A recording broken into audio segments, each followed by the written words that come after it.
Bonjour Comète. Oui, bonjour. Bienvenue. Vous êtes dans le golfe de Saint-Tropez au laboratoire esthétique orale. Tu t'appelles comment? Je m'appelle Hélène et toi Et moi, tu c'est t'appelles Didier. Crescenzo. Bienvenue. Et Bienvenue. nous allons vous faire visiter le laboratoire pour le lab tour.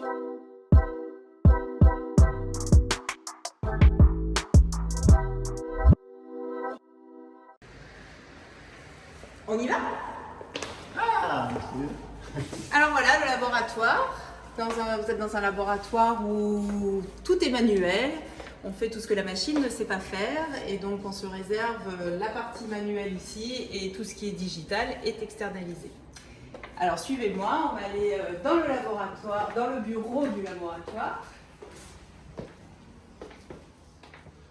Donc il y a notre invité Comète Enzo qui est là. Alors voilà, ici en général c'est le poste où on fait des projets virtuels lorsqu'on étudie les cas. Ici c'est plutôt l'administratif. Plein de petits objets qui nous tiennent à cœur. Le livre de Jean-François Lasserre et l'encyclopédie. on a eu la chance quand même de parler de tout ce qui est usinage, justement, de tout ce qui est art dentaire, de tout ce qui est clinique et laboratoire. Justement, on parle aussi de vos outils. Et oui, forcément dans la partie travail de texture qui est dans le livre de Jean-François, Didier va vous le trouver. Et donc dans ce livre-là, dans cette encyclopédie, C'est pas pour faire la publicité de Jean-François. un petit hommage à Simon Périmuter qu'on a eu la chance de rencontrer et qui nous a fait découvrir la feuille de platine. Ça date des années 70 quand même. Et donc voilà, donc cette encyclopédie, il y a 6 volumes, m'a été offerte lorsque j'ai décidé de devenir prothésiste dentaire. Mon frère et ma mère l'ont acheté dans une brocante. Donc, Il y en a 5, 6 je crois. 6. Il n'y en a pas qu'un. Voilà. Enfin voilà. Donc ça c'est, voilà, dans cette armoire nous avons la bibliothèque que Jacques de Comment et Michel de Rouffignac nous a léguée. On a beaucoup de livres, on a reçu 3 cartons de livres et donc c'est très précieux. On espère à notre tour le donner à des passionnés lorsque ce sera notre tour. Voilà, après pour la suite de la balade, ici vous avez dans le laboratoire la zone on va dire, de production, où toute l'équipe est réunie. Donc Delphine, Johan, Laurent, Hélène et moi. Ici vous avez ma place, là où je passe quand même beaucoup de temps. Et je voulais en fait vous montrer un petit peu quelque chose qui me tient à cœur, parce que ça a une trentaine d'années déjà bientôt. Quand je m'amusais à travailler la morphologie, pour revenir un petit peu finalement à l'utilisation des fraises, ma mère travaillait dans un magasin d'horlogerie et elle me ramenait des petits blocs en plexiglas comme ça. Et un jour j'ai voulu faire une lampe avec un socle et j'ai pris ma pièce à main avec mes fraises et je me suis amusé à faire des dents en fait. Et j'ai pu m'amuser à m'exercer à travailler la forme, l'anatomie dentaire en fait, à travers des blocs de plexiglas. C'est pas du 3D, hein, c'est pas de l'impression, c'est du manuel, voilà, tout simplement. Et là, tu nous fais découvrir la céramique.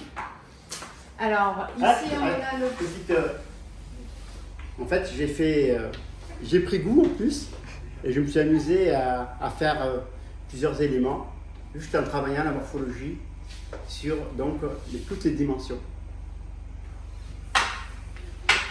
Ça me suit.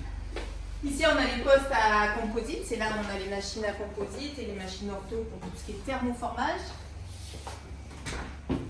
Ensuite, on arrive dans la salle à céramique. Alors, on a un fauteuil pour prendre la couleur. Bon, il ne sert pas souvent parce qu'on travaille principalement à distance. Mais il peut servir aussi à faire la sieste parfois quand on est très fatigué. Et puis voilà, donc ici, on a nos fours à céramique. On a 3 postes. Là, ce sont des plaques, des fresques que Gérald Dubassi m'avait ramenées de Turquie parce que je l'avais aidé à traduire ses cours à l'époque pour des compatriotes parce que je suis canadienne et il avait reçu des Canadiens. Donc, j'y tiens un peu à mes petites plaques. Et puis, qu'est-ce que je peux vous montrer? Nos enfants, par exemple, qui sont là. Et puis, on a Arthur Baucher qui fait partie des enfants du labo. Lorsqu'il est rentré des Jeux Olympiques avec ses 4 médailles d'argent, on l'a accueilli avec plaisir et puis on l'encourage parce que bientôt, 2022 je crois que c'est les prochains. Donc voilà, Et puis on va vous Bon, on va montrer finir par la salle à plate. la salle à C'est un petit plate. laboratoire, donc la salle de coulée. la salle de coulée, de préparation des modèles. L'armoire de fonderie, on va dire, où on a les fours de chauffe, des cylindres pressés, des cylindres de métallo qui sont coulés avec des frondes qui commencent à être vieilles maintenant, mais qui est quand même encore d'actualité, frondes de pression-dépression, parce qu'on ne fait pas de fruitage laser ici au laboratoire. Donc c'est ici qu'on coule les empreintes, qu'on prépare tous les modèles. Et pour revenir un petit peu aux choses qui, si tu veux me laisser une petite place, s'il te plaît. Merci. Alors, simplement, je vais Voilà. vous montrer cet objet qui est un peu bizarre. Je pense que peu de monde connaît cet objet. C'est une fronde à main et c'est notre cadeau de mariage du maître d'apprentissage de Didier. Parce qu'en fait, Didier a vu son maître d'apprentissage couler avec et je pense qu'il va nous faire une démo là. Alors en fait, quand ça marchait comment? C'est qu'on sortait des cylindres donc, à haute température du four. Je vais faire un petit exemple ici. Imaginons que celui-là il sorte du four aussi. Il positionnait avec sa pince, on va le faire comme si c'était un réel. Hein. Donc il prenait son cylindre ici, il le positionnait à l'intérieur de la fronde. Il prenait un chalumeau.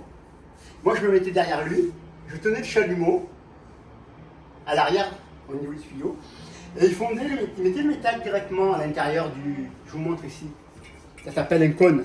Donc il mettait des plots, parce qu'on coulait l'or avec ça, on ne coulait pas l'acier, on coulait que l'or. Donc il mettait des plots d'or à l'intérieur.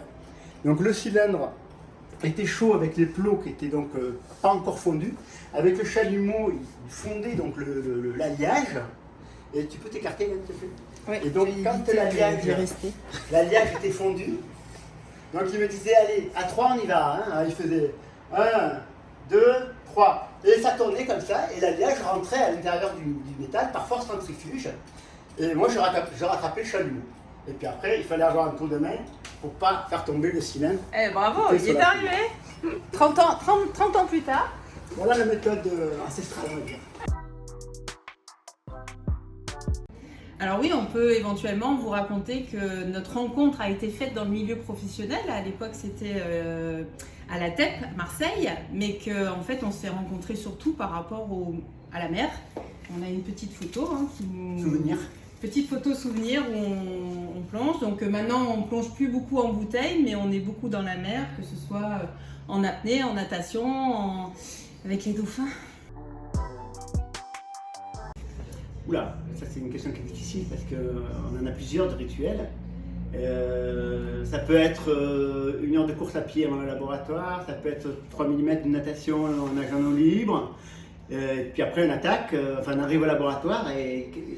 Après, on a le rituel, oui, du labo où dès que tout le monde est là, on se pose avec un café tous ensemble. Chacun raconte un peu ses exploits sportifs ou autres. Et puis voilà, une fois qu'on a passé notre quart d'heure ensemble à boire notre café, on se met tous à travailler et on débriefe ensemble. Voilà, vous savez presque tout des techniques orales. Presque.